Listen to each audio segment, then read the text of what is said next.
We have 5 rounds to go in the 2025 NRL season, and the way that the ladder will look come the end of the year is still massively yet to be decided. While the Raiders, Storm and Bulldogs look pretty locked into those top 4 positions, the race for the 4th spot is wide open between the Warriors and the Panthers. Not to mention the tight race for the 8 between the Dolphins, Roosters and Sea Eagles, and the outside chances of the likes of the Dragons or Tigers having a run. So I've gone through all the fixtures of the teams from the Warriors way down to the Tigers, which are all the teams that I see as involved in the key races. I've crunched all the numbers and put together an analysis of where I think each of those teams will finish in 5 weeks' time. The race is heating up, so without further ado, let's get into it.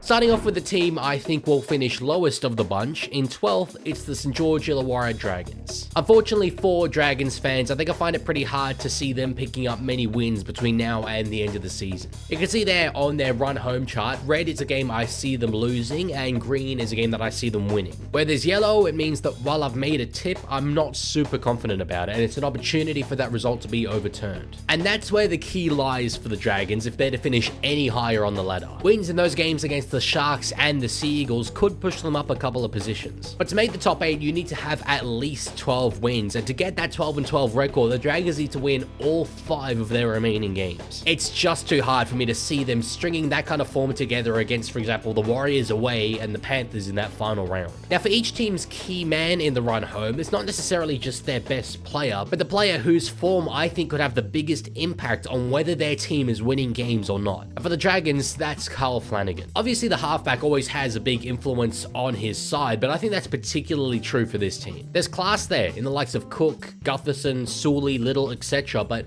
the pressure is on Flanagan to guide those guys into the right positions. It's very hard to see it happening enough to get them into the 8 though.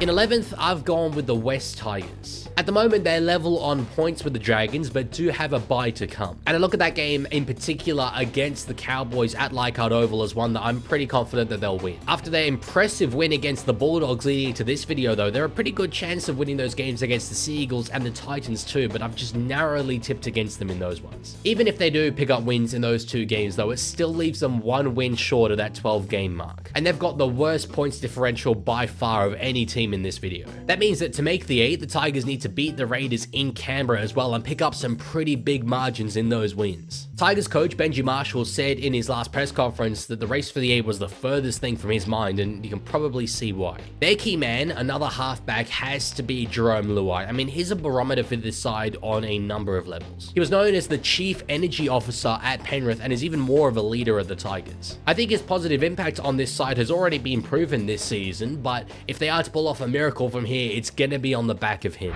Now we get into that crucial 3-team battle between the Dolphins, Roosters and Sea Eagles for that final spot in the 8, and I think this may surprise a few people, but I've actually gone with the Dolphins to finish in 10th. It's funny because I think of the 3 teams involved in this race, there's a pretty strong argument that they might be the best of the bunch. But what I think could see them really struggle is their very tough run on the way home. Here's the thing though, I've not been able to tip them in any of those individual games against the Roosters, Broncos or Sea Eagles away, but those are 3 very tight games. Chances are they probably won't lose all 3, but I find it hard to tip them in any of those games individually, despite them picking up a very impressive away win to the Warriors last week. Herbie Farnworth is a player that they're gonna miss for the next few weeks, but he only adds to a already pretty high injury list that they've been able to defy up until this point. Big task for them to get through that tough draw though, but if they do, their key man is gonna be none other than Hamiso Tabuai-Fidow. It was tempting to go with the obvious one in the halfback, Isaiah Katoa, but I think we kind of know what we're gonna get at this point week in, week out from Katoa. I think what will determine whether they get wins in those big games is whether the Hammer can find a way to get himself into space and score points in those unstructured moments. That's the kind of chaos that a defense can't plan for, and when your side is under strength, you probably need a little bit of chaos to go your way.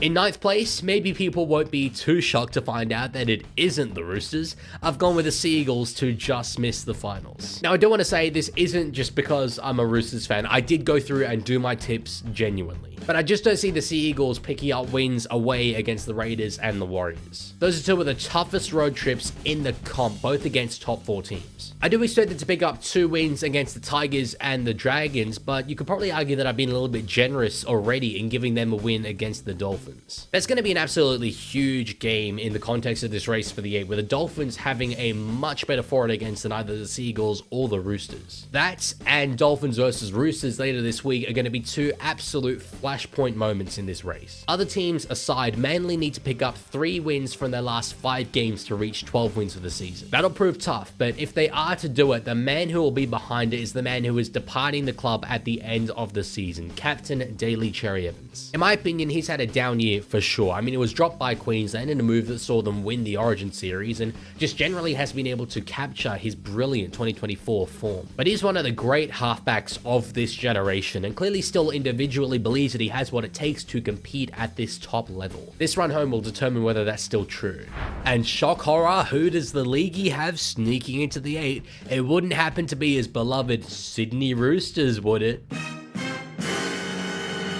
I can hear you guys clicking off already, and believe me, I fought bias tooth and nail while I was doing these predictions. But the equation is simple as far as I'm concerned for the Roosters. They need 3 wins. The games against the Eels and the Rabbitohs are 2 that I expect them to win for sure. I mean, those are against 2 pretty lowly ranked teams. Then you've got the games against the Bulldogs and the Storm, which I think they will really struggle to win. I am not optimistic about those 2 at all. In fairness, I've played against those 2 sides already this season and were very competitive in those 2 games, but I don't see them overturning those results. That leaves this week's Dolphins game as the one that turns the balance. I mean, it's an absolute 4-pointer. And at the time of writing, the Roosters are favorites to win that game, having already beat the Dolphins at Suncorp once already this year. That does have me optimistic that we might be able to get it done. If we do, I think the man who could set that trajectory is actually not Sam Walker or James Tedesco. I think we know exactly how those 2 players are going to play in these remaining 5 games. But the player who has a great opportunity to step up here is actually Hugo Savala. He's now cemented the 5/8 jersey at the Roosters, and with DCE almost certainly coming next season, this is his opportunity to prove to Trent Robertson that he deserves a spot in the 17 for next year. If the Roosters manage to pick up anything from those games against the Bulldogs and the Storm, it's going to be off the back of his long kicking game. In recent seasons, the Roosters have had pretty terrible records against those top teams, but in my opinion, the main reason for that was the fact that neither Sam Walker or Luke Keary could kick the ball long. It just meant we were on the back foot all game, which you can't be against the best sides. But Hugo Savala can. It's the reason why he's in this side, and I think he's really a guy to watch over these next 5 weeks. Moving further into the top 8 now, the side who I think finishes 7th is the Brisbane Broncos. They're already sitting pretty, needing only 1 win from their last 5 to hit that 12-win mark. I think they'll definitely be able to pick up that win in their games either against the Knights or the Cowboys. I reckon on the balance of things too, they'll probably have enough to beat the Dolphins in a few weeks, taking their total wins up to 14 for the season. It's their 2 remaining games against the Storm though that I think is where they could really struggle. It's going to be a great way of judging their premiership credentials, how they compete in those 2 games. They don't necessarily have to win them. I mean, the wins in the finals are the ones that are going to count, but they need to avoid being blown out twice by that side leading into the finals. The Broncos at their best are a side who have enough quality to beat anyone in this competition as far as I'm concerned. A spine of Walsh, Mam, Reynolds and Hunt is probably the 2nd best in the competition on paper behind that Storm spine. Pair that with the quality of Payne Haas, Patrick Carrigan, Tony Staggs, etc. It's within the Broncos to really go on a run here. But they need to consistently turn it on, and they are a side who notoriously can be rocks and diamonds. So logically, the key man to determining whether they can find that consistency is Mr. Rocks and Diamonds himself. Reece Walsh is one of the scariest fullbacks to come up against in this competition because at his best, he's an absolute game breaker. If he turns it on and consistently finds his best form for the rest of the season, to quote the great rugby league guru, the Broncos could be anything. The top 4 is beyond Brisbane, barring a miracle, but securing a home final definitely isn't. And if they do, they're going to take a lot of stopping. In 6th, a side who I think could hit some proper form coming into the finals, I've got the Sharks. Their game against the Dragons this weekend is a really tough one to call, and I think a vital one for them in terms of securing a home final. I'm not worried about them securing wins against the Titans and the Knights, and obviously they're going to get 2 points from the bye. But a loss against the Dragons this weekend will probably leave them in a position where they need a win against the Bulldogs in the final round to secure a home final. and I reckon that that's a big ask. They're a side who've been pretty consistent ever since Craig Fitzgibbon came in as head coach, but haven't really moved forward in my opinion. They've got a lot to prove in terms of the final series this year, and in my opinion need to improve quite a bit before then if they're to make any real tilt at this premiership. Work to do, but luckily for them, not a super difficult draw. On the note of their key man across these 4 games, I'm not going to outthink the room here, it's Nicho Hynes. He's been their key man ever since he arrived at the club, and when push comes to shove, he's the guy who the likes of Braden Trindle and Will Kennedy look to when things get rough. Unfortunately for Sharks fans, I ultimately see this as another season where the Sharks will make the 8 and then do nothing of real consequence in the finals. Being from the Shire, I'd love to see them go further, but I think it could be tough. Now, finishing 5th, just missing out on the top 4, the Warriors and Panthers are the only 2 sides left in this video, and I've gone with Penrith to miss out. Is this wishful thinking? Probably, but in fairness, I am giving them contentious wins against the Storm and the Raiders. The game away to the Bulldogs, though, could be the real key one in terms of their top 4 charge. I actually have it, though, that their draw against the Cowboys earlier in this season is what'll see them miss out on the top 4 by only 1 point. What's scary about that chart is the amount of green in it. Add that to the form that the Panthers have already shown over the course of the last 2 months, and what we've got is a very informed Penrith side heading into this final series. That has me just terrified that we might see a 5th premiership in a row.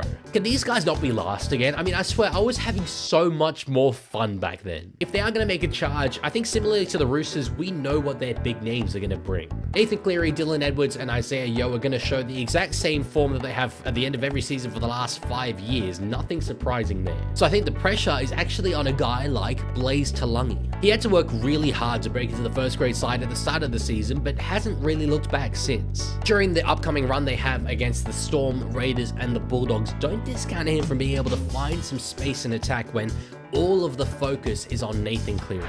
And of course, one for the Romantics, I've got the Waz just about sneaking into the top 4. Their last minute loss to the Dolphins last week definitely put a dent in their chances. And as the chart shows, I don't actually think that 1 loss will turn into 2. But their draw from that game onwards is light. Hosting the Dragons, that's a game that they should win. Then they've got the cellar-dwelling Titans, the Eels in New Zealand, and ending with Manly at Brookie. I could have made that last game a yellow one, in fairness, because it will be a very desperate Manly side that they're coming up against. But I think the Waz, with top 4 on the line, desperate themselves to secure that on the back of what I think will be 3 consecutive wins, should have enough to get that done. If they do make it though, it'll be off the back of a load of adversity through injury. Luke Metcalf, arguably the form player in the competition for the first half of the season, is out for the rest of the year. Same with their most impactful forward in Mitch Barnett.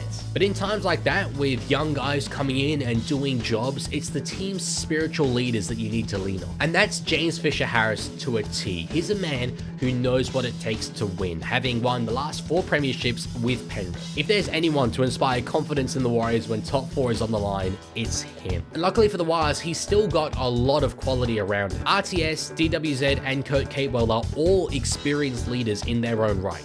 Their young back row rotation of Laban, Vaimunga, and of course Halasima will provide the energy as well. I do unfortunately think that injuries have killed their premiership tilt, but they picked up enough wins at the start of the season and have an easy enough draw from this point out that I do think they'll be able to make the top 4. And I mean, although I don't think they'll win week 1 of the finals, they'll be a real problem in New Zealand for sides in week 2. If there is a side that I want to win this year's premiership though, aside from obviously my own team, it is the Waz. And to be honest, I think the vast majority of rugby league fans would agree with that statement. So there we have it. This is the order that I think all of those teams will finish in at the end of the season. Let me know how you rate my predictions in the comments below, but I will leave it there. If you did enjoy, feel free to subscribe because we're trying to hit 10K by the end of the year and we're going to need all the help we can get. It'd be much, much appreciated. Thanks for watching and I'll see you later.